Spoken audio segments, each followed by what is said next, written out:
Good morning, students. Welcome back to our sixth lecture. Today we are starting expenditure and types of expenditure. So, I hope की तुम्हाला माहिती आहे expenditure काय असतात. काय असतात एक्सपेंडिचर? खर्च. बरोबर? तर एक्सपेंडिचरचे काही टाइप्स आज आपण शिकणार आहोत इथे. कोणकोणते टाइप आहेत एक्सपेंडिचरचे?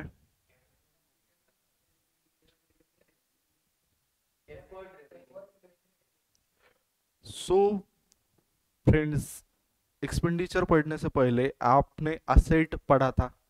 असेट की टाइप्स पढ़ी थी. क्या थी असेट की type?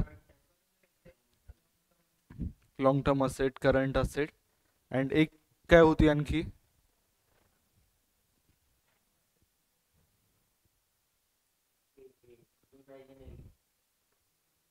Imaginary asset, fictitious asset, right.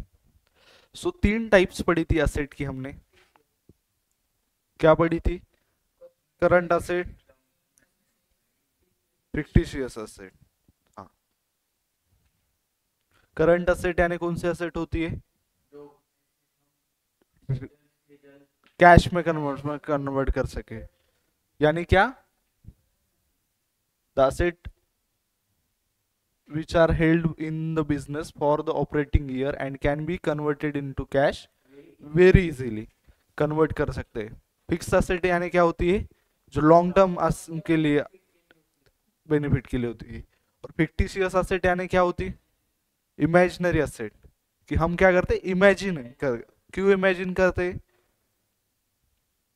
कि जो एक्सपेंडिचर हुआ है हमारा, समझो एक ही साल में 10 लाख का एक्सपेंडिचर हो गया, जैसे मैंने आपको बोला था. लेकिन उस एक्सपेंडिचर से जो हमें प्रॉफिट मिलने वाला है वो कितने सालों के लिए?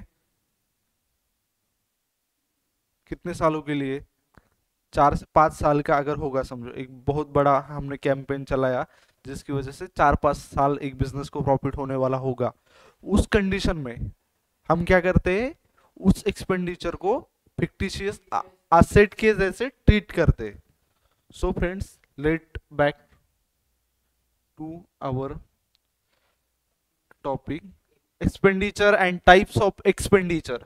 फर्स्टली आप यहां पर देख सकते हैं एक्सपेंडिचर का डेफिनेशन क्या दिया है? Amount spend by business for any consideration received by business is called expenditure. So firstly आपको पता है कंसिडरेशन यानी क्या होता है? कंसिडरेशन यानी टेक इनटू अकाउंट, कंसिडर करना. गलत जवाब.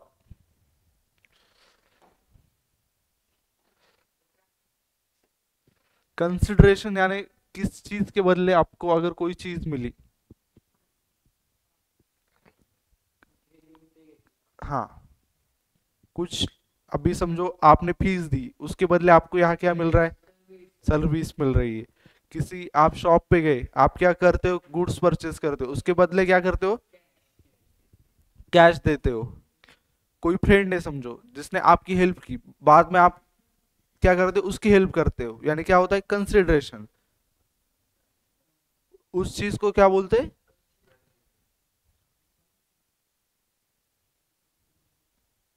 Received by business is called. कुछ बिजनेस को मिला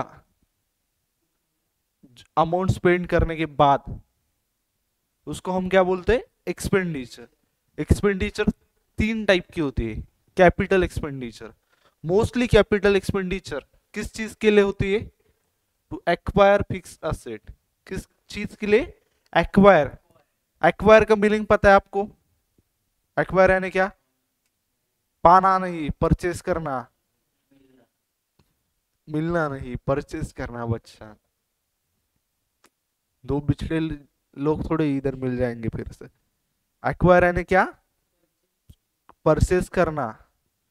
आपने सुना होगा किसी बिजनेस को एक्वायर कर लिया, असेट को एक्वायर कर लिया यानी क्या कर लिया? ले लिया, उसको परचेस कर लिया.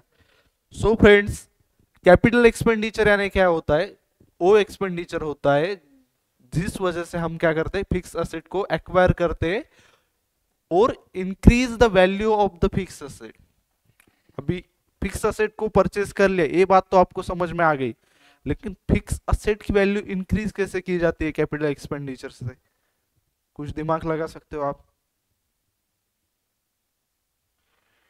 Any idea? ठीक है।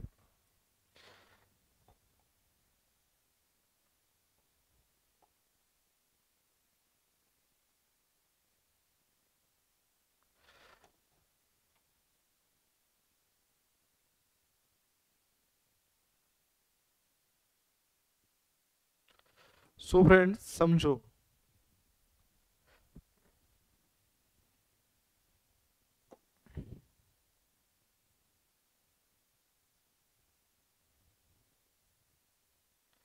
एक बिल्डिंग है,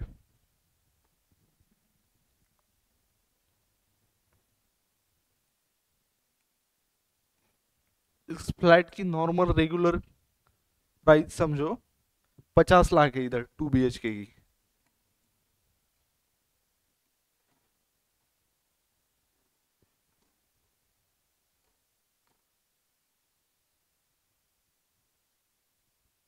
टू बी एच के की प्राइस क्या है? 50 लैक्स। लेकिन अभी क्या हो गया, जो बिल्डर है उन्होंने नीचे एक स्विमिंग पूल बना लिया, जिम बना ली, एक गार्डन बना लिया, 3 चीजें ऐड कर ली आप। हाँ, बच्चों के लिए एक छोटा सा प्लेइंग एरिया भी बना दिया, सब चीजें अवेलेबल है। तो आपको क्या लगता है अभी भी उन जो 2 BHK उसकी प्राइस 50 लाख रहेगी? क्या होगी? कितनी? 70 लाख। ठीक है, आपके हिसाब से 70 लाख पकड़ो, ये प्राइस बढ़ गई। फिक्स असेट थी, उसकी प्राइस बढ़ गई। समझो, जो बिल्डिंग के जो 2 BHK समझो, उसको कलर करा लिया, उसमें AC लगा दिया, फर्नीचर लगा दिया, उससे प्राइस बढ़ेगी या नहीं बढ़ेगी? रिनोवेट किया तो प्राइस बढ़ेगी या नहीं बढ़ेगी? बढ़ेगी ना, ऑब्वियसली चीज है। वो भी क्या हो रही, फिक्स असेट की प्राइस इंक्रीज हो रही है।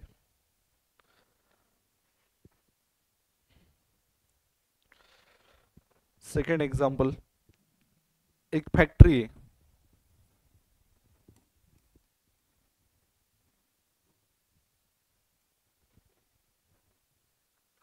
उसमें एक मशीनरी थी,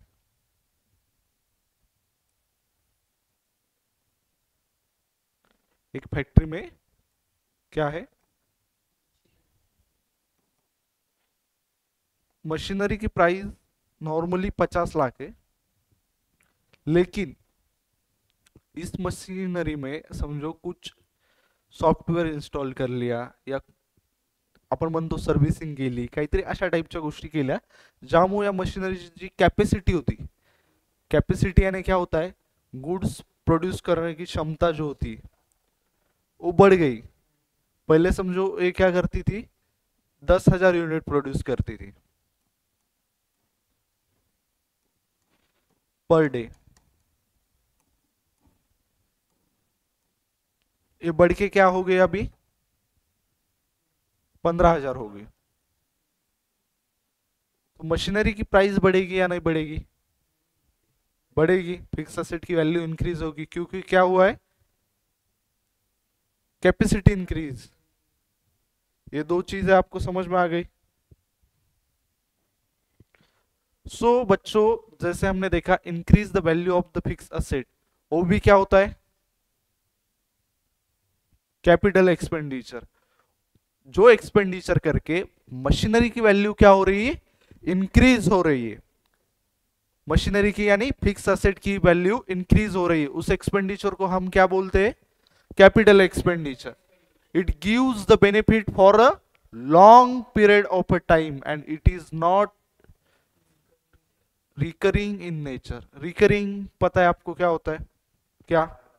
बार बार। जैसे आप समझो डेली एक्सपेंडिचर करते हो, कौन सा एक्सपेंडिचर, चाय पे एक्सपेंडिचर करते हो, क्लास में आने के लिए बस पे एक्सपेंडिचर करते हो, ये क्या है आपका? रिकरिंग एक्सपेंडिचर है। और नॉन रिकरिंग यानी क्या, जो डेली नहीं करते। सो कैपिटल एक्सपेंडिचर हम डेली करते हैं क्या, ये बोर्ड हम डेली परचेस करते हैं नहीं। लेकिन रिकरिंग एक्सपेंडिचर जैसे क्या होता है, आपका ब्रेकफास्ट हो गया, चाय हो गई, और आपका बस का टिकट हो गया, क्लासरूम का रेंट हो गया, ये जो चीजें होती है वो क्या है, रिकरिंग है। इलेक्ट्रिसिटी का बिल हो गया, रिकरिंग। सो रिकरिंग एक्सपेंडिचर किस में आते हैं, रेवेन्यू एक्सपेंडिचर में। Revenue expenditure is expenditure from which no future benefit is expected but having immediate or short term benefit may be less than 1 year। एक साल से कम जो expenditure से हमें benefit मिलता है, जैसे कि rent paid, salary paid, wedges paid. Rent कितने दिनों का देते हैं हम, 1 महीने का, यानी क्या हो गया, 1 साल से कम। और रेंट से हमें क्या कुछ फ्यूचर बेनिफिट मिलता है क्या, करंटली ही मिलता है। ज्यादा से ज्यादा क्या हो सकता है, 1 महीने तक बेनिफिट मिलता है। It does not increase profit earning capacity of organization. Revenue expenditure से प्रॉफिट अर्निंग कैपेसिटी बढ़ती है क्या, कुछ बढ़ेगा। लेकिन कैपिटल एक्सपेंडिचर से बढ़ती है कि नहीं, क्यों, क्यों कैपिटल एक्सपेंडिचर से बढ़ती है, असेट की वैल्यू इंक्रीज होती है, वो तो है। लेकिन असेट अगर कोई परचेस किया तो बिजनेस की एफिशिएंसी बढ़ती है, वर्क करने की क्षमता बढ़ती है। अभी समझो एक शॉप वाला है, वो पहले क्या करता था, नॉर्मली मैन्युअली चाय बनाता था, लेकिन उसने अभी चाय के साथ एक कॉफी की मशीन परचेज कर ली। उसका बिजनेस बढ़ेगा कि नहीं बढ़ेगा, बढ़ेगा, प्रॉफिट ज्यादा होगा। क्यों होगा, सर्विस अच्छी मिलेगी, लेकिन वो मशीनरी की वजह से हेल्प हो रही है उसको। लेकिन जो रेंट है, समझो रेंट से क्या लॉन्ग टर्म में हेल्प हो रही है क्या, कुछ नहीं, वो तो एक्सपेंडिचर है। कोई काम कर रहा है समझो, उनसे भी हेल्प हो रही है, लेकिन ऐसे लॉन्ग टर्म तक होगी क्या कुछ। वेजेस जो पे करते हैं वर्कर को, आपको अगर पता होगा चाय की दुकान पे। उसके बाद क्या दिया है, डेफर्ड रेवेन्यू एक्सपेंडिचर। अभी ये तो ऊपर का समझ में आ गया, revenue expenditure. These are normal day to day business operating expenses of a business organization appear on the debit side of a trading account and profit and loss account। ये तो अभी आपको समझ में नहीं आएगा क्योंकि फाइनल अकाउंट का टॉपिक है, लेकिन ये बात तो आपको समझ में आ गई। ये क्या होते हैं, normal day to day expenditures होते हैं। काय असतात, दररोजचे एक्सपेंडिचर जे आपल्याला डेली लाईफ मध्ये लागत असतात, ज्यामुळे आपलं काय होते, बिझनेस चालतो। बरोबर आहे। एक टी च समजा हॉटेल आहे, तर त्यासाठी दूध लागते। दूध काय, रेव्हेन्यू एक्सपेंडिचर आहे त्यांच्यासाठी, डेली लागणारी गोष्ट। शुगर, आणखी हा चहा पावडर, हे काय डेली एक्सपेंडिचर आहे। त्यानंतर deferred revenue expenditure, and expenditure which is basically revenue in nature but benefit of which is not exhausted within 1 year is called deferred revenue expenditure। हे काय एक टाइपचं एक्सपेंडिचर आहे, बट त्याचा जो बेनिफिट आहे एक इयर मध्ये काय होतो, एक्झॉस्ट नाही होत। एक्झॉस्ट म्हणजे माहिती तुम्हाला काय असते, संपत नाही।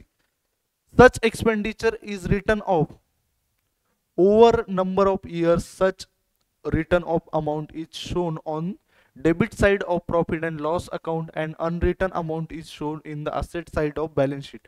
तर मित्रांनो हे जे आहे डेफर्ड रेव्हेन्यू एक्सपेंडिचर म्हणजेच काय, फिक्टिशियस असेट आहे। फक्त जे डेफर्ड रेव्हेन्यू एक्सपेंडिचर मध्ये जे आपण म्हणतो दरवर्षी आपण काय करतो, त्यातला एक पर्टिक्युलर भाग एक्सपेंडिचर म्हणून दाखवतो। जो भाग एक्सपेंडिचर म्हणून दाखवतो तो काय, डेफर्ड रेव्हेन्यू एक्सपेंडिचर। आणि उरलेला जो पार्ट आहे तो काय, फिक्टिशियस असेट।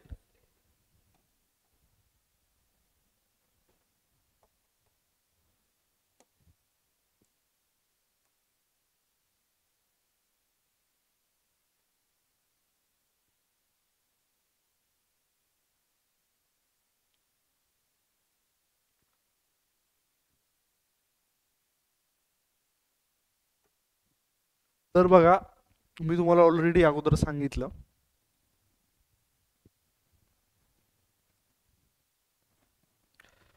एक ॲडव्हर्टाइजमेंट केली आपण किंवा एक कॅम्पेनिंग घेतलं, ज्यासाठी आपल्याला 10 लाख रुपयाचं एक्सपेंडिचर झाले. किती? 10 lakhs.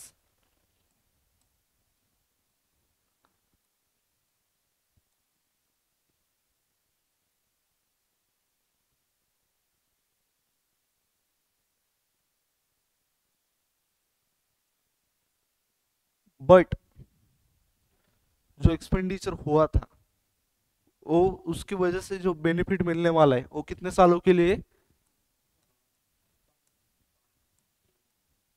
5 years. तो फर्स्ट ईयर में क्या होगा? जो एक्सपेंडिचर हम रिकॉर्ड करेंगे वो होगा ₹2 lakhs. इसको हम क्या करेंगे? Deferred revenue expenditure. और जो 8 लाख बचे उसको हम क्या ट्रीट करेंगे?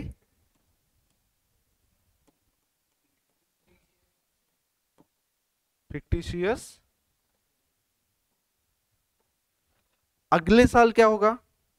डेफर्ड रेवेन्यू एक्सपेंडिचर सेम ही रहेगा, लेकिन फिक्टिशियस एसेट क्या होगी बाद में? उसके बाद और इधर क्या होगा? सेम रहेगा, 2 लाख हर ईयर. कितने ईयर के लिए? 5 years. समझ में आ गई ये कंसेप्ट पूरी तरह से? मनीष नाही समजली? रिझन बिंग की तू लेक्चर बघून नाही आला.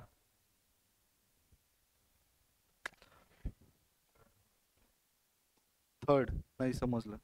काय नाही समजलं त्यात? क्या नहीं समझा उसमें? अरे करण्यासाठीच आहे की आपण. काय काय समजलं नाही? परत पूर्ण एक्सप्लेन करायचं. तर डेफर्ड रेव्हेन्यू एक्सपेंडिचर म्हणजे काय असते? एक ऍडव्हर्टाइजमेंट आपण केली. काय केलं आपण? एक बिझनेस आपला,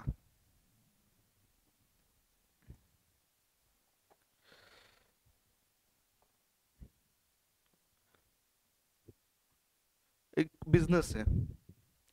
आपलं फेवरेट कॅरेक्टर कोणाचा बिझनेस आहे सलील? बंसीलालचा बिझनेस. एक बिजनेस है.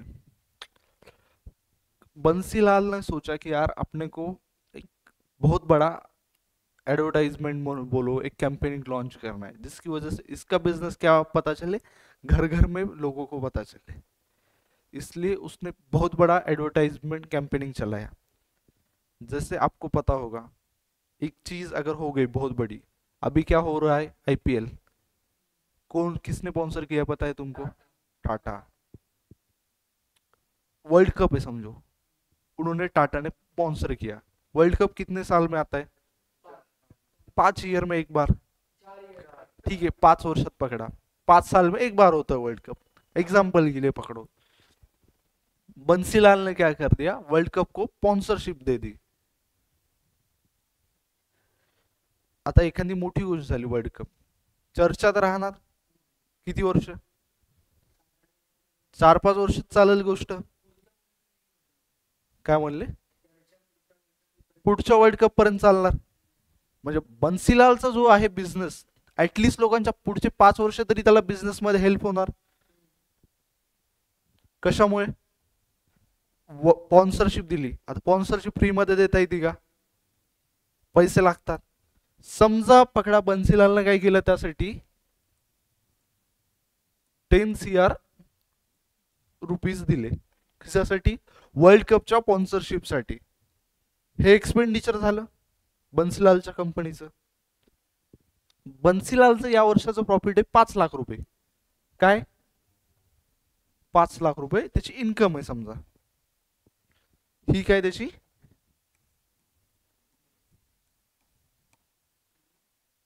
कम. बट एक्सपेंडिचर किती झाले? मग बन्सीलालचा बिझनेस काय झाला? लॉस मध्ये गेला, असं तुमच्या नजरेनं आता बघायला गेलं तर. बट आपला अकाउंट काय फॉलो करते? ॲक्रुअल कन्सेप्ट, बरोबर आहे. या बिझनेस मधून जे एक्सपेंडिचर आज केले त्याचा बेनिफिट किती वर्षासाठी होणार आहे? पुढच्या 5 वर्षासाठी होणार आहे, बरोबर आहे. जर या वर्षी आपण हे डायरेक्टली 10 लाख जर इथं हे केलं तर बिझनेस काय झाला? लॉस मध्ये गेला 5 CR नी, गेला की नाही बिझनेस लॉस मध्ये, जो चांगला प्रॉफिट मध्ये होता, बरोबर आहे. आणि पुढच्या वर्षी काय झालं? परत त्याला 5 CR चा काय झाला? इन्कम झालं. तर हे इथं काय दिसतंय? इथं 5 CR चा प्रॉफिट अचानक पुढच्या वर्षी 5 CR चा म्हणजे पहिल्या वर्षी 5 CR चा लॉस, दुसऱ्या वर्षी 5 CR चा प्रॉफिट. हे काय वाटतं तुम्हाला? एकदम असं अशी पोझिशन आहे, बरोबर आहे इथून. बट आपण काय करतो अकाउंटिंग जेव्हा करत असतो, असंच काही पण नाही करता येत आपल्याला.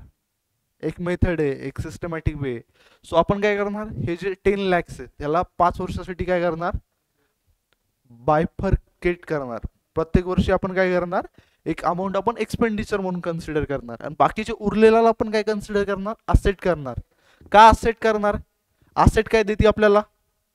लॉंग टर्म बेनिफिट देते. हे जे स्पॉन्सरशिप केले आपण त्यातून आपल्याला काय मिळतोय? लॉंग टर्म बेनिफिट मिळतोय, बरोबर आहे की नाही? मिळतो की नाही लॉंग टर्म बेनिफिट? हा, तर लॉंग पण टर्म बेनिफिट मिळत असल्यामुळे आपण काय करणार? हळूहळू त्या असेटला एक्सपेंडिचर मध्ये कन्वर्ट करणार. कारण ती असेट काय?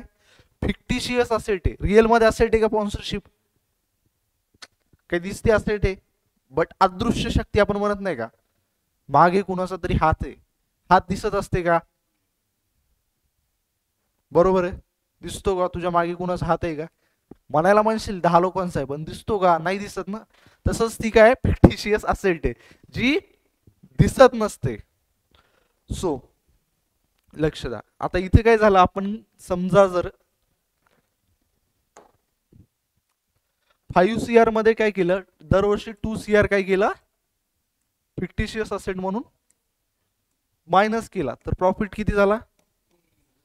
पुढच्या वर्षी पण काय होणार? नेक्स्ट इयरला 3 CR.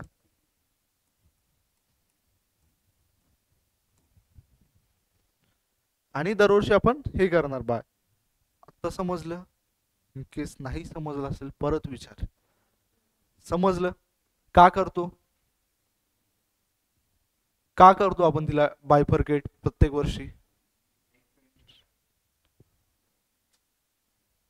बोल बोल जसं.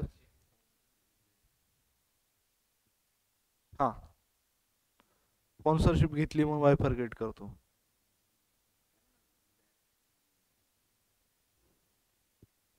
त्याला देणंच पडती, बट का का करतो बायफर्केट?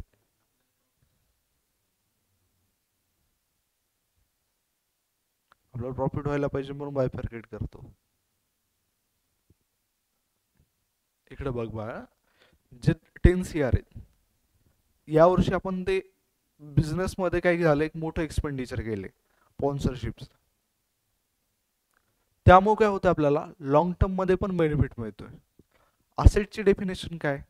ज्या गोष्टीची व्हॅल्यू आहे आणि जी लॉंग टर्म मध्ये बेनिफिट देते, बरोबर आहे. सो ही जे स्पॉन्सरशिप साठी आपण एक्सपेंडिचर केले त्यामुळे आपल्याला काय होईल? लॉंग टर्म मध्ये सुद्धा आपला बिझनेस वाढेल, हेल्प होईल. समजा पकड आज त्यानं बन्सीलालनं तो बिझनेस विकला जरी कोणत्या समोरच्या व्यक्तीला, बट ते जी स्पॉन्सरशिप घेतली होती ती त्या कंपनीच्या नावानं होती, बस्सी प्रायव्हेट लिमिटेड. समजा उद्या बन्सीलालला काही झालं जरी, बन्सीलालनं तो बिझनेस विकला जरी, तरी पण काय होईल? आता विवो IPL होतं माहिती आहे तुम्हाला. आज पण विवो IPL या गोष्टीची व्हॅल्यू आहे. म्हणजे एक क्लिक होते माणसाला विवो IPL कुठंतरी हे असल्यासारखं. सो आत्ता विचार करा त्या गोष्टीमुळे काय होतं? विवो कंपनीला बेनिफिट भेटतो, मिळतो की नाही? टाटा तर ऑलरेडी फेमस कंपनी, बरोबर आहे, तरी पण त्यांनी घेतलं स्पॉन्सरशिप. बट विवोला बेनिफिट मिळतोय, विवो जातोय घराघरात. आज IPL किती लोक बघतात? खूप जास्त युथ मधले मेजॉरिटी लोक बघतात. सो कंपनीला त्याचा बेनिफिट होणार, होतो, बरोबर आहे. सो तुला कळलं आता ते काय झालं? जे 1 वर्षाचा खर्च आहे त्यातून आपल्याला लॉंग टर्म बेनिफिट मिळतोय, बट काय ती फिक्टिशियस आहे. जी व्हॅल्यू आपण पेड केली त्याच्या बदल्यात आपल्याला काय असेट भेटला नाहीये फिजिकली, किंवा असं इमॅजिनरी मध्ये पण काय असेट नाहीये. ते सॉफ्टवेअर जसं मी तुम्हाला सांगितलं, इंटेंजिबल असेट असतात सॉफ्टवेअर, आणखी काय असतात कॉपीराईट, पेटंट. तसं काही ते हे नाहीये. तो काय आहे? एक फिक्टिशियस बनवलाय आपण का, आता आपल्याला एका वर्षी जर एक एक्सपेंडिचर आपण 10 CR दाखवलं तर आपला बिझनेस कोलॅप्स होतो. कोलॅप्स म्हणजे आता इकडे बघ, जे लोक आपल्या बिझनेस मध्ये इन्व्हेस्ट करतात त्यांना काय वाटेल, बिझनेस लॉस मध्ये. इवन जे पैसे आपल्याला देणार आहेत बँक असू दे, आपले क्रेडिटर्स जे आपल्याला गुड्स देणार आहेत, किंवा जे डेटर्स आपल्याकडून घेणार आहेत, त्या सगळ्यांना काय वाटेल, बिझनेसची पोझिशन काय, लॉस मध्ये. बट रिअल मध्ये असं आहे का? हा. सो अकाउंटिंग जी गोष्ट आहे बा, ती त्यामुळेच महत्वाची आहे की कसं राहतंय, जे एक्झॅक्ट असती गोष्ट ती आपली अकाउंटिंग दाखवते, काय रिअल फिगर बिझनेसची ती दाखवते. म्हणजे स्पष्ट शब्दात सांगायचं झालं तर बिझनेसची अवकात दाखवते. त्यासाठी आपण काय करतो, अकाउंटिंग करतो. सो त्यानंतर तरी तुला समजलं असेल काय असते. काय समजलं? काय समजलं?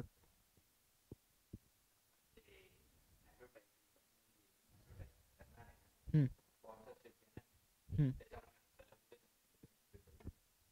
पुढे जाऊन बेनिफिट होईल. हम्म. त्यामुळे त्याला आपण काय करणार,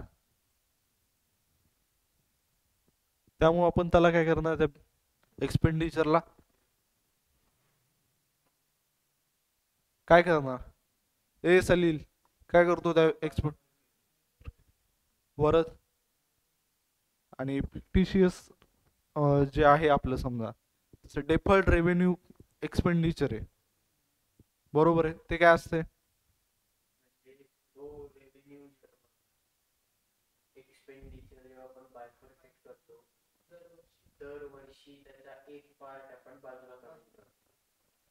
बरोबर आहे. हम्म,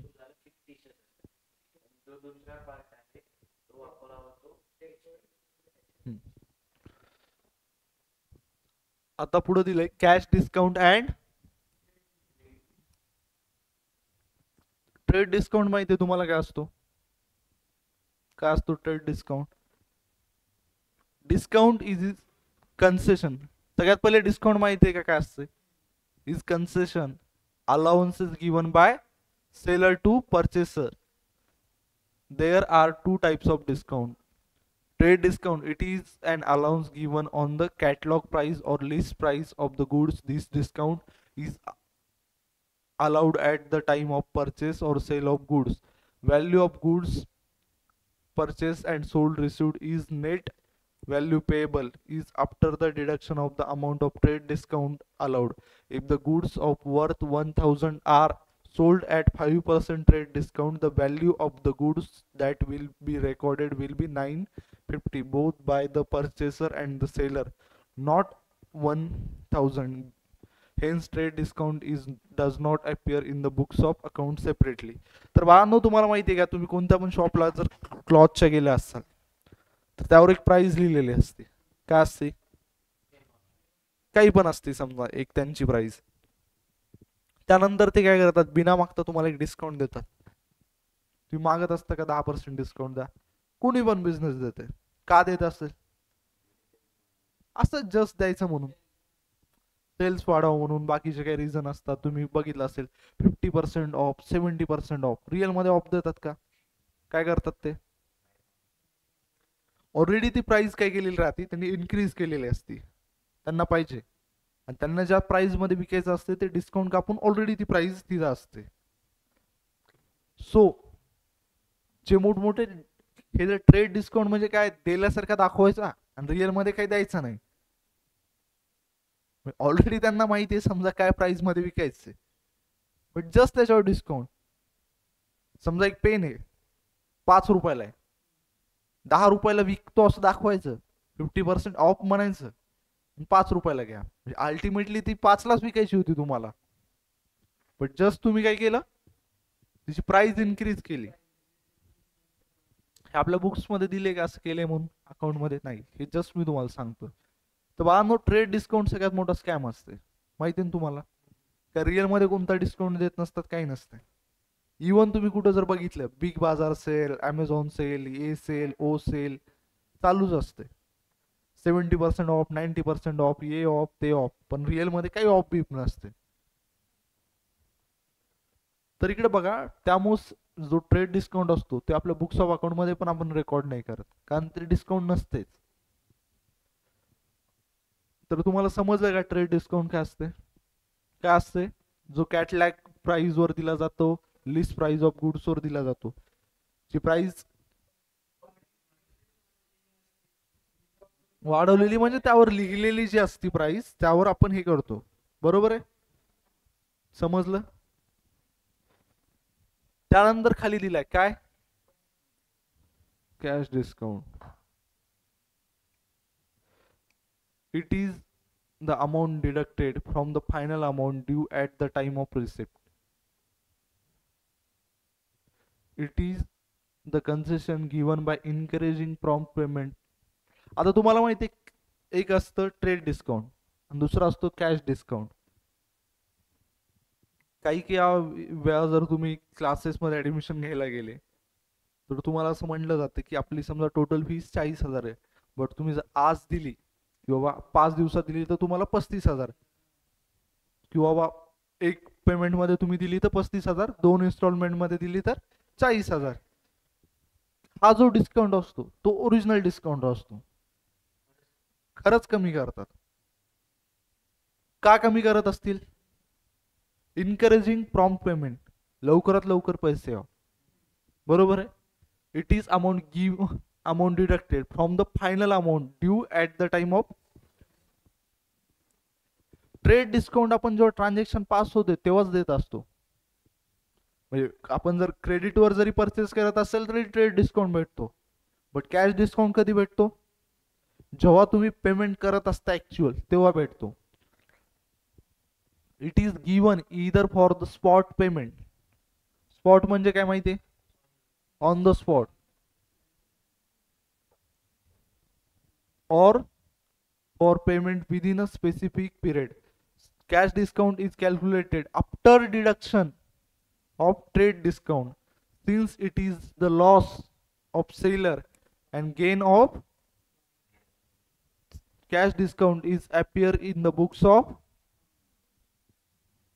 हे वर्ड्स जे हायलाइट करतो ते तुम्ही हायलाइट करायला पाहिजे, कारण इम्पॉर्टंट. तर वाहन कॅश डिस्काउंट काय होतो? बुक्स ऑफ अकाउंट मध्ये दाखवला जातो. का दाखवला जातो? क्यों दिखाया जाता है? बिकॉज का? सेलरचा लॉस असतो रिअल मध्ये कॅश डिस्काउंट देणं म्हणजे, आणि बायरचा काय असतो? प्रॉफिट. आता पकडा, तुम्ही जर गेले एखादी गोष्ट परचेस करायला, एखादी गोष्ट परचेस केली तुम्ही,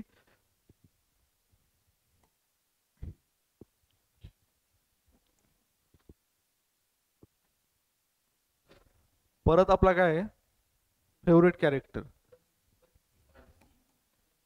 बस्सी. समजा बस्सीचा बिझनेस आहे एकदम मोठा, फर्निचर बिर्निचर विकतो, घरांचे सगळं विकतो. हरिया त्याचा फेवरेट कस्टमर आहे.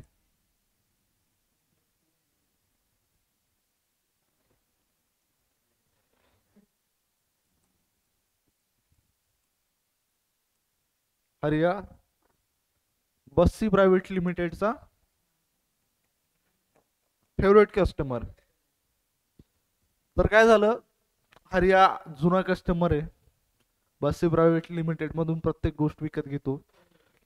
तर बस्सी प्रायव्हेट लिमिटेड काय करतो, हरियाला पैसे इमिडिएटली नाही मागत, 3-4 महिन्यात क्रेडिट देतो. का? ओळखीचा व्यक्ती. 3 months क्रेडिट.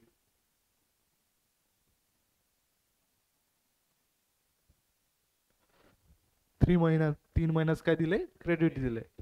बट हे जे गुड्स परचेस केलेत समजा, हे कधी केलेत 1 जानेवारीला. मग हरिया नियमानं पैसे कधी देईल? 1 एप्रिल. गुड्स जे परचेस केलेत ते ऑलरेडी काय होते,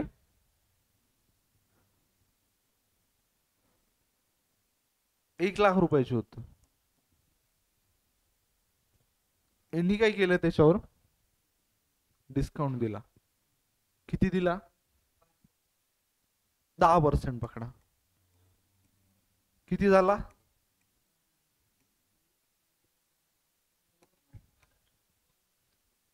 बिना मागता डिस्काउंट दिला. हे कोणता डिस्काउंट झाला?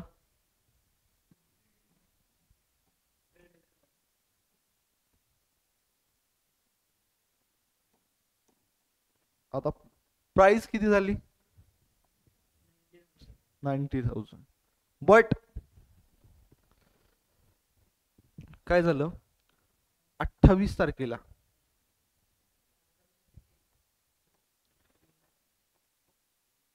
फेबला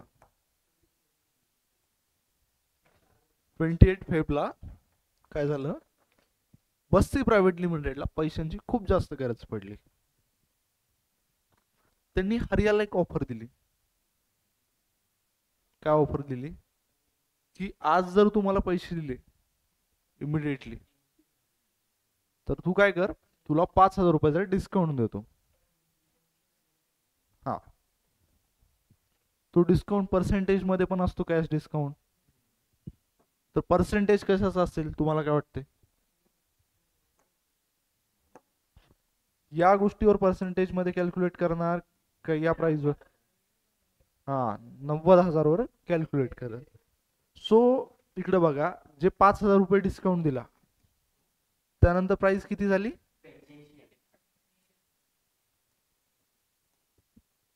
हे काय झालं, स्पेसिफिक पिरियड मध्ये जर पेमेंट केलं तर पैसे. नंतर हा डिस्काउंट कोणता आहे?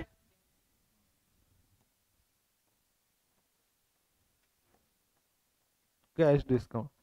सो नंतर काय झालं, समजा यांनी काय बोलले असते 1 एप्रिललाच, की हरियाणनी जर इमिडिएटली पेमेंट केलं तर मी तुला काय करतो, 80,000 मध्ये देतो.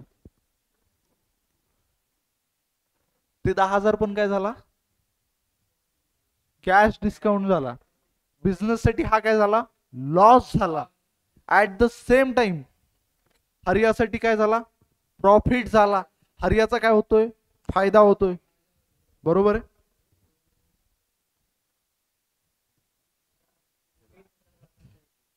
सो हे दोन रीड करून घ्या तुम्ही, काय डाऊट असेल तर विचार.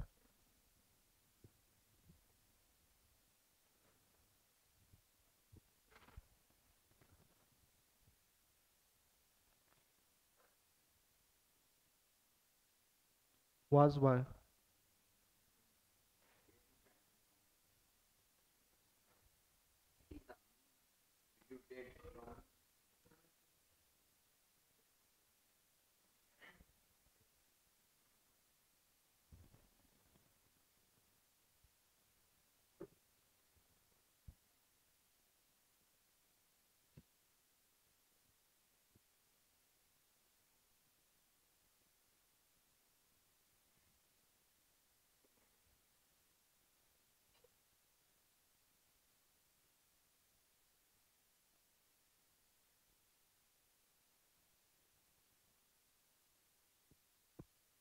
झालं वाचून?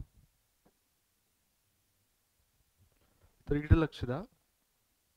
जो आपला रेग्युलर बिझनेस होता, बस्सी प्रायव्हेट लिमिटेड,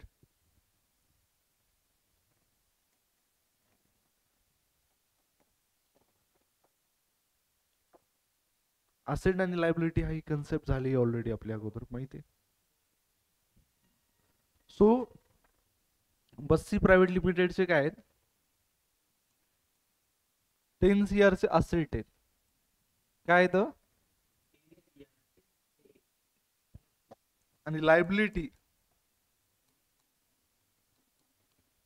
किती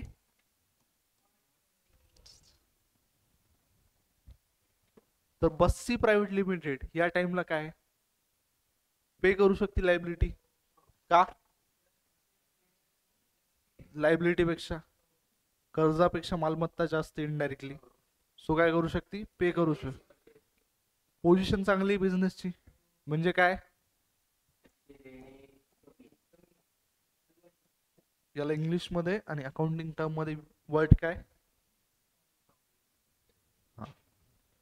समजलं सॉल्वंट म्हणजे काय असते वेन asset is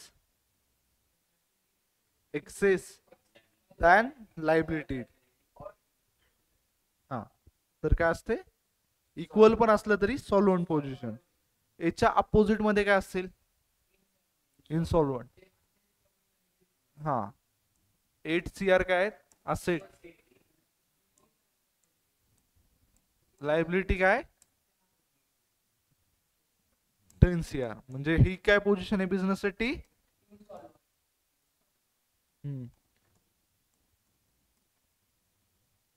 बघा बरं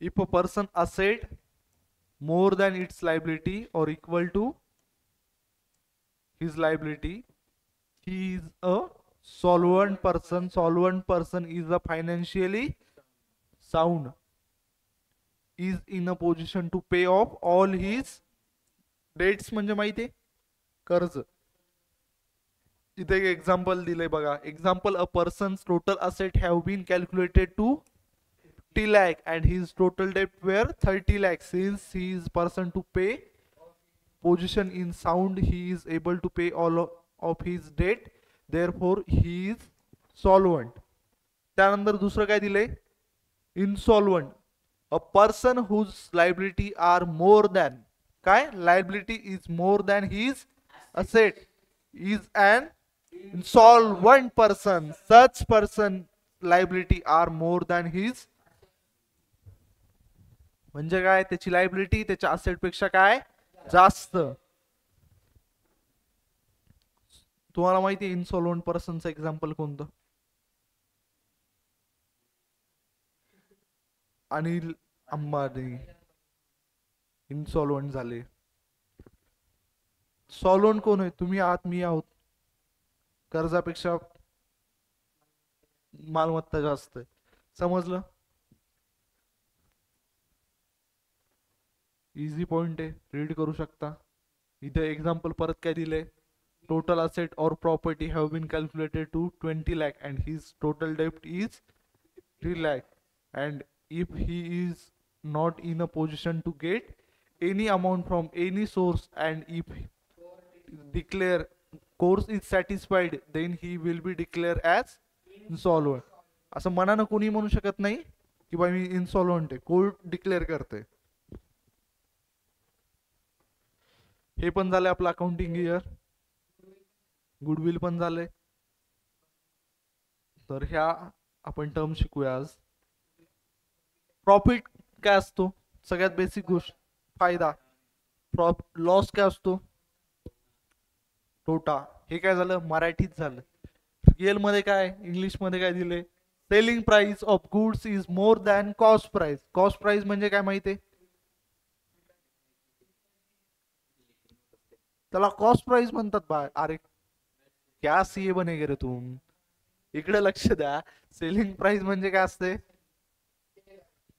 जी सेल करायची प्राइस आहे ती काय सेलिंग प्राइस ज्यावर गुड्स सेल केले जातात आणि कॉस्ट प्राइस म्हणजे ज्यावर परचेस केलेत किंवा मॅन्युफॅक्चर केलेत तर सेलिंग प्राइस जास्त पाहिजे का कॉस्ट प्राइस जास्त पाहिजे बिझनेसमॅन साठी तर काय होईल समजलं profit increases the capital of the business he line माहिती आहे तुम्हाला प्रॉफिट इन्क्रीजेस जर बिझनेसला प्रॉफिट झालं तर ते कॅपिटल वाढवतो कसं माहिती कसं वाढवल जे प्रॉफिट झालेले पैसे त्याला आपण काय करू शकतो दोनच प्रकारे एक तर बिझनेस मध्ये ठेवा किंवा विड्रॉ करा जर बिझनेस मध्येच आपण ते पैसे ठेवले तर त्यांनी काय वाढलं कॅपिटल त्यानंतर दुसरं डेफिनेशन दिली काय, Wien cost price of goods is more than it's selling price. काय असतो तो, it is and loss, loss decreases the capital of the business. हा म्हणजे काय झाला, लॉस झाला. तर बिझनेस कशासाठी आपण चालू करतो, मला खूप जास्त लॉस करायचा आहे, बरोबर आहे, त्यासाठी टार्गेटच आहे काय इज द लॉस, जेवढं जास्त लॉस करता येईल तेवढं टार्गेट करायचं, असं असते का. कशासाठी चालू करतो, बिझनेसचा बेसिक मोटिव्ह फायदा. त्यानंतर काय, इन्कम अँड रेव्हेन्यू दिले बघा. रेव्हेन्यू काय असतो माहिती आहे तुम्हाला, it is income that a business has from its normal business activity, usually from the sale of goods or services to customer. एक डॉक्टर आहे, त्याच्या सर्व्हिसेस काय असतात, पेशंट कन्सल्टन्सी करणं, त्यांचं चेकअप करणं, ट्रीटमेंट करणं, यातून जे पैसे भेटतात ते कोणते झाले त्यांच्यासाठी, रेव्हेन्यू इन्कम. ही काय झाली त्यांच्या युजल नॉर्मल बिझनेस ऍक्टिव्हिटीज मधून भेटली. But at the same time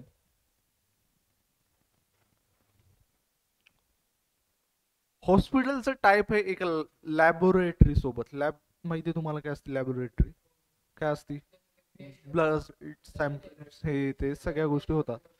so काय करते ती जी लॅबोरेटरी आहे ती हॉस्पिटलला कमिशन पे करते डॉक्टरला. तर हे काय त्याचा रेग्युलर बिझनेस आहे, रेफर अँड अर्न कमिशन असं असते का. डॉक्टरचा बेसिक बिझनेस काय, ट्रीटमेंट करणं, पेशंटवर उपचार करणं, कन्सल्टन्सी करणं, यातून जे पैसे येतात ते काय त्यांची रेव्हेन्यू आहे.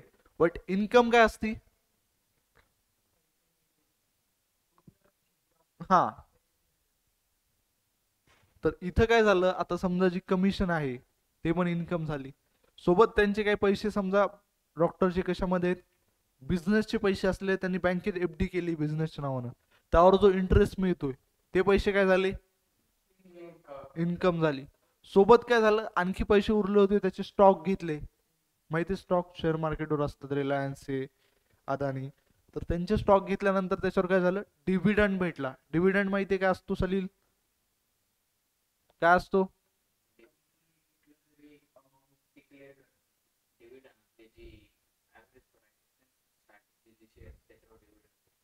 हा. सो डिव्हिडंड काय असतो, फेस व्हॅल्यूवर कंपनीच्या भेटत असतो बाळांनो. तर जे डिव्हिडंड असतो तो पण काय आपली इन्कम आहे. सो एवढ्या गोष्टी क्लिअर झाल्या तुम्हाला, प्रॉफिट काय असतो, लॉस काय असतो, इन्कम काय असतो, रेव्हेन्यू काय असतो.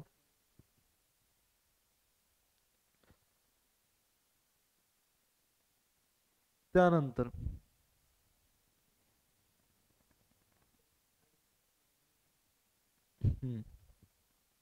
लायबिलिटी झालंय ऑलरेडी आपलं.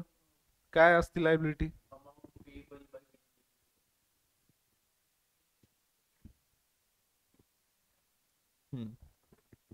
सगळ्यात पहिले काय, फिक्स लायबिलिटी काय असती, one of the major source of in the business is fixed liabilities. It may be in the form of capital, secured loans, long-term loans from banks and from financial institutions. दुसरं काय, current liability, short term liabilities. आता इकडे बघा, fix liability म्हणजे काय असते bye, जे capital आहे आपलं. लायबिलिटी म्हणजे काय असती, by business to others. Others मध्ये काय असतो, स्वतः बिझनेसमॅन पण असतो, कारण बिझनेस काय सेपरेट आहे. पुढे आपल्याला कन्सेप्ट आहे,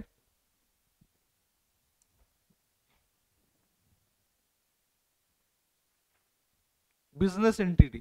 This is concept implies a business unit is a separate and distinct from owner or owners, that is person who supply capital to it. म्हणजे जो व्यक्ती त्याला कॅपिटलचा काय करतो, सप्लाय. सप्लाय म्हणजे माहित असते काय असते, पुरवठा करतो. जो प्रोव्हाइड करतो तो सुद्धा काय असतो, डिफरंट अँड डिस्टिंक्ट किंवा सेपरेट असतो बिझनेस पासून. दोन वेगवेगळ्या व्यक्ती असतात. बिझनेस वेगळा असतो, पर्सन वेगळा असतो. कळलं?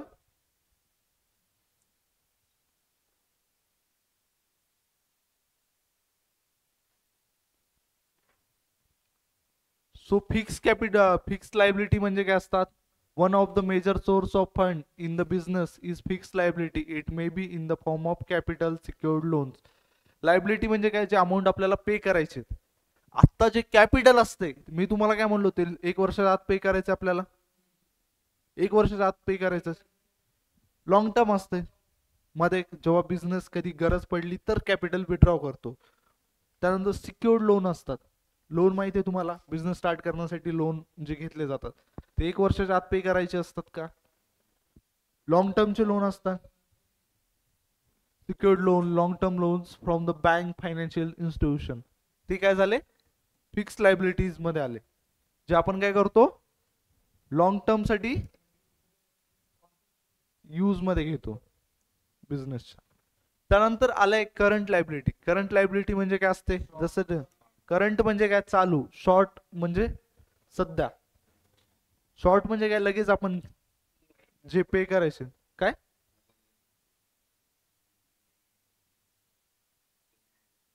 हा हा. तर इकडे बघा, पेएबल विदिन 1 वर्षाच्या आत इज कॉल्ड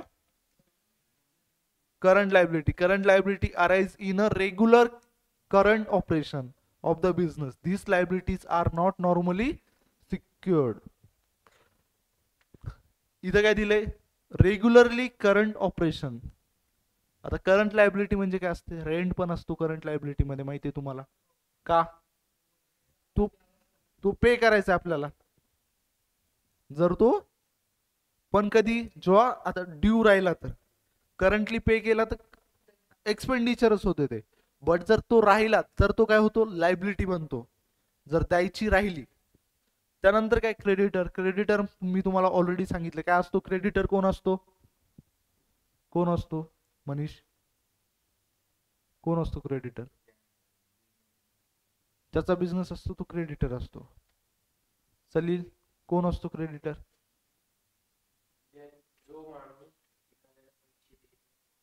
पैसे देतो.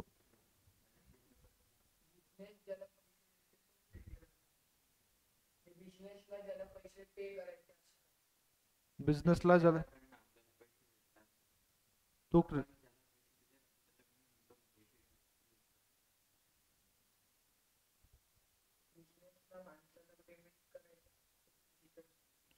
बिझनेस त्याला पैसे देतो, तो क्रेडिटर असतो.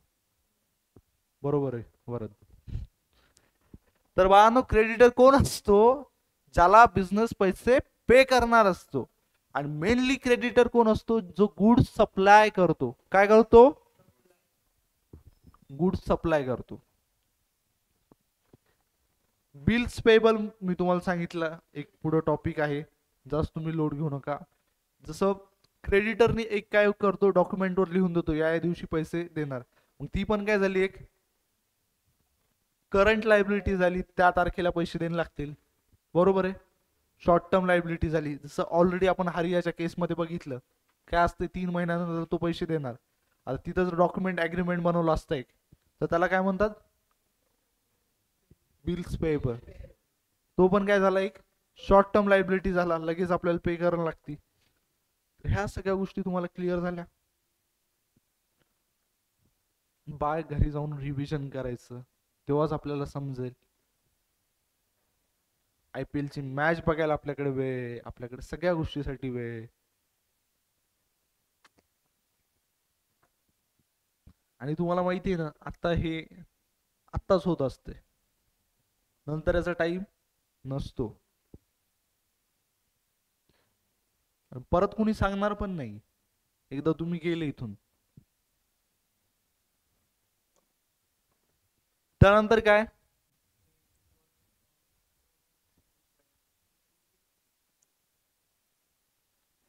नेटवर्थ और ओनर्स इक्विटी और कॅपिटल. द अमाऊंट और फंड प्रोव्हाइडेड बाय प्रोपरायटर. काय म्हणतात त्याला? याला काय म्हणतात? The amount of fund provided bye proprietor capital is called as well as the excess of asset over liabilities, त्याला पण काय म्हणतात? और net worth include capital and reserve. आता मी तुम्हाला मागे सांगितलं होतं बघा, अकाउंट एवढा लिंकिंगचा सब्जेक्ट आहे, तुम्हाला एका गोष्टीवर दुसऱ्या गोष्टी, दुसऱ्या गोष्टीवर तिसऱ्या गोष्टी, सगळ्या गोष्टी काय असतात? इंटर डिपेंडन्स असतात. मी तुम्हाला सांगितलं प्रॉफिट जर झाला तर बिझनेसचं काय वाटतो? हा, तर ते कसं बघा, या नेटवर्थ मध्ये काय इन्क्लूड आहे? Capital and reserve. रिझर्व म्हणजे काय? जे प्रॉफिट झालंय आपलं पण तो आपण काय केलं नाही, विड्रॉ केलं नाही, ते रिझर्व आपण बिझनेस मध्ये ठेवलंय. ते कशात येतं? नेटवर्थ ला काय म्हणतात? म्हणजे काय झालं? अल्टिमेटली काय वाढलं? हा, capital can be in the form of cash और काइंड. मी तुम्हाला सांगितलं फर्निचर पण असू शकते, पैसेच असं काही गरजेचं आहे का? चेअर पण असू शकते, काही पण असू शकते कॅपिटल मध्ये. तर इकडे बघा, नेटवर्थचा फॉर्म्युला दिलाय. नेटवर्थ इज इक्वल टू काय? Equity is equal to capital और काय दिलंय? Owners equity. म्हणजे काय असते ओनर्स इक्विटी? म्हणजे काय? Capital is equal to total equity. Total equity म्हणजे काय? Asset minus creditors equity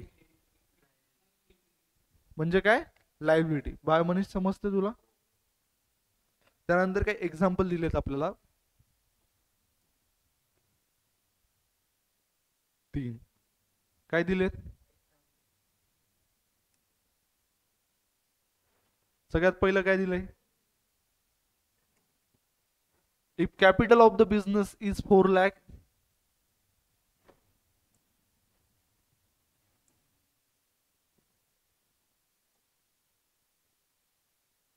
and creditor 2 lakh, total equity काय असेल?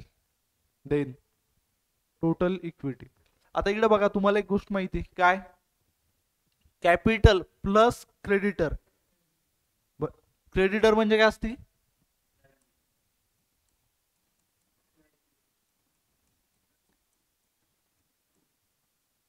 लायबिलिटीज मध्ये खूप गोष्टी इन्क्लूड असतात, बट इथं आपल्याला इक्वेशन साठी काय पकडायचे? क्रेडिटर इज इक्वल टू, हा फॉर्म्युला काय?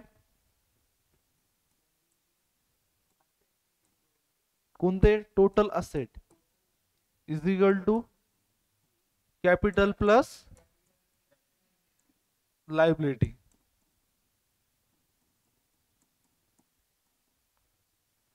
पण ही लायबिलिटी कोणती आहे?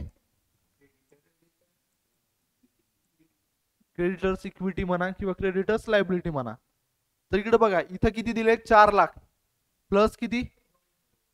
म्हणजे काय असायला पाहिजे? असेट आहे का?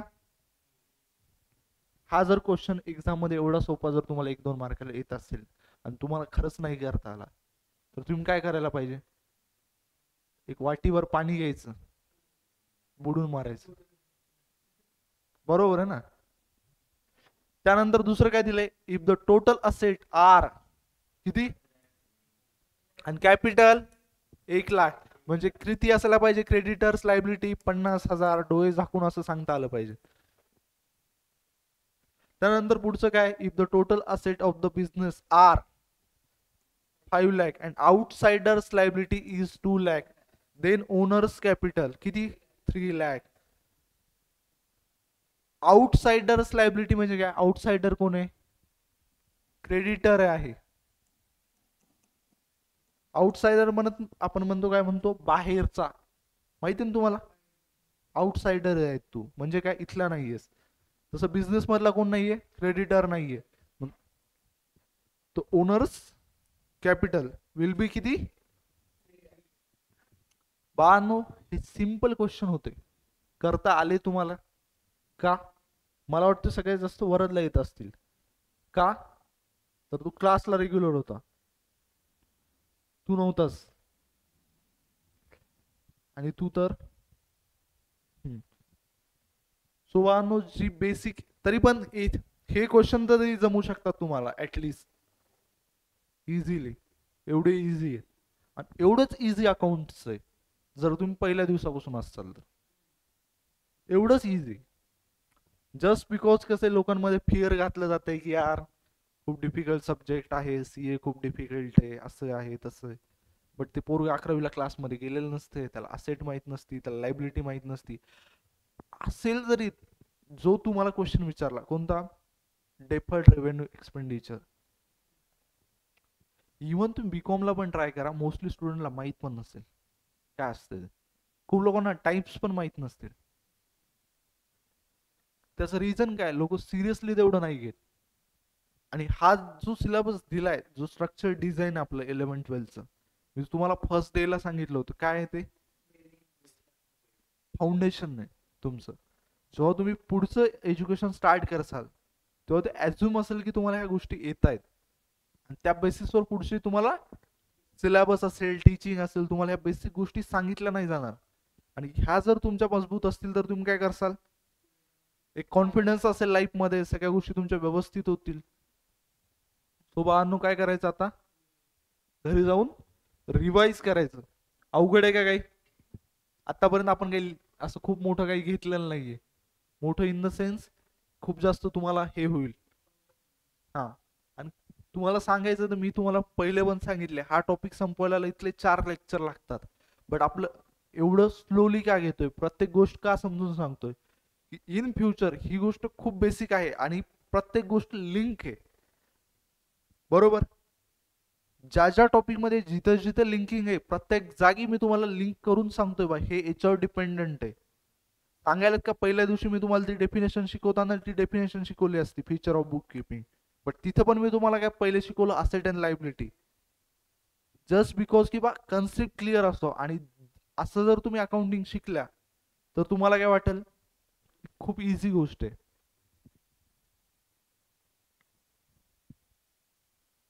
त्यानंतर एक लास्ट टर्म आहे कॉन्टिजंट लायबिलिटी. कॉन्टिजंट लायबिलिटी म्हणजे अशी एक लायबिलिटी असते जी हॅपन किंवा नॉन हॅपनिंगवर डिपेंड असते. कशाच्या, arise in the future depending on happening or non-happening of certain events is called contingent liability, as it is not confirm or perfect liability. It does not affect the financial position of the business and therefore it is not shown in the liability side of the balance sheet, but it is shown by way of footnote in the balance sheet simply as information. A worker makes a claim for the compensation 5,000 against the business and the decision pending in the court, it may be in the future liability of the business happening or non-happening of an event court verdicts. बाळांनो, मी तुम्हाला अगोदर सांगितलं होतं की एखादं केस pending आहे, ते पण आपण फुट नोट मध्ये शो करतो. तुम्ही जर लेक्चर मध्ये अटेंडिव्ह असाल, सलील वर बघवा, सांगितलं होतं. तर ते काय हॅपनिंग और नॉन हॅपनिंग वर डिपेंड आहे. जर आपण तो केस हारलो तर आपली काय होईल, लायबिलिटी तयार होईल, तिथे आपल्याला ते पैसे देणं लागतील त्या वर्करला.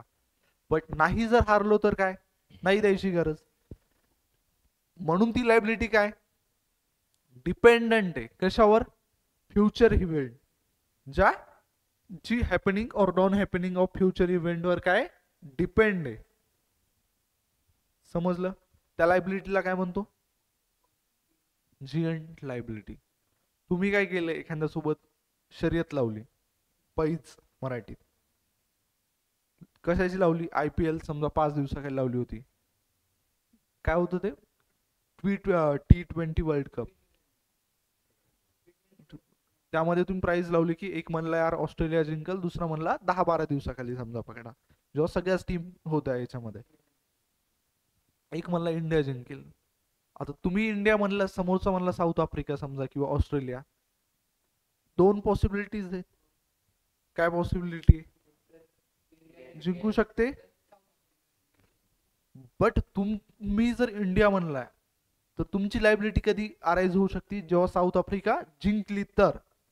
आणि जर इंडिया जिंकली तर लायबिलिटीच नाहीये काही. बरोबर, सो अशा लायबिलिटीजला काय म्हणतात, कोर्टमध्ये केसेस पेंडिंग आहेत, सर्टन इव्हेंट्सवर डिपेंड आहे, त्या लायबिलिटीला काय म्हणतो? Contingent liability. सो समजलं तुम्हाला आतापर्यंतच्या कन्सेप्ट? आय होप की उद्या येताना तुम्ही सगळ्या गोष्टी रिवाइज करून येसाल. याच्यामधलं आतापर्यंत आपलं काय पेंडिंग आहे?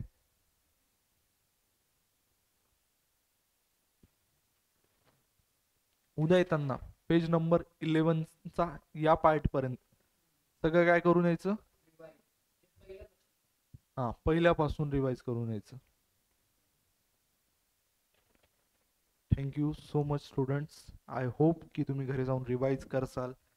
आणि माझ्यासाठी करू नका, हात जोडून सांगतोय मी. ऑलरेडी मला माहिती आहे बघा. असं आहे का मला माहित नाही असेट लायबिलिटी काय असती, हे काय ते काय? मी जस्ट याच्यासाठी सांगतोय की तुम्ही आता सध्या तुमच्याकडे एवढं जास्त प्रेशर नाहीये. आता एवढ्या कमी प्रेशरमध्ये जर तुम्ही जर ह्या गोष्टी व्यवस्थित केल्या, हे जर तुमचं व्यवस्थित झालं, तर इन फ्युचरमध्ये तुम्हाला त्या गोष्टीची खूप जास्त हेल्प होईल. हे तुम्ही पण इमॅजिन नाही करू शकत. जस्ट बिकॉज मी CA जेव्हा करत होतो, मला सांगायला कुणी नव्हतं. आणि मलाही पर्सनली ह्या गोष्टी माहीत नव्हत्या, किती कोणती गोष्ट इम्पॉर्टंट असते. 11-12चा सिलेबस स्पेशली अकाउंटचा एवढा जास्त इम्पॉर्टंट आहे. तो जर तुम्हाला येत असेल व्यवस्थित, बरं काय, 11-12चाच फक्त, तर CA फाउंडेशनचा पेपर तुम्ही फाउंडेशनचा क्लिअर करू शकता, अकाउंटचा तरी, फक्त 11-12च्या सिलेबसवर सुद्धा जर व्यवस्थित केला असेल तर. सो आय होप की तुम्ही घरी जाऊन अभ्यास करसाल. तुमच्या सगळ्यांना CA डेच्या हार्दिक शुभेच्छा. Thank you so much.